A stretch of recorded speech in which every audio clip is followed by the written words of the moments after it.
Hi, guys, welcome back. Let's learn how to easily reduce noise in a photo on your Mac. In photography, noise often appears as unwanted grainy texture that reduces the clarity and overall quality of an image, especially in low light shots or high ISO captures.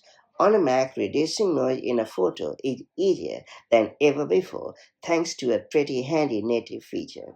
So whether you are a casual user trying to clean up vacation pictures or a content creator aiming for professional quality visuals, learning how to effectively remove noise can dramatically improve your results. That said, let me show you how it's done the right way.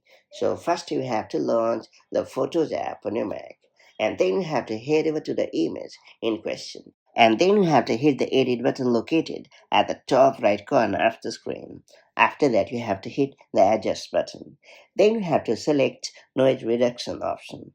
And after that, you have to use its slider to perfectly reduce the noise. And once you have perfectly reduced the noise, make sure to click on the done button located at the top right corner of the screen to confirm the action. And that's about it. Reducing noise in photos on a Mac is all about finding the right balance between clarity and detailed preservation. While over editing can make images look artificial, subtle adjustments can significantly enhance their quality and make them more polished and professional. Now that you have unlocked this pretty helpful feature, make the most of it to enhance the quality of your photos, and I'll catch you up in the next one.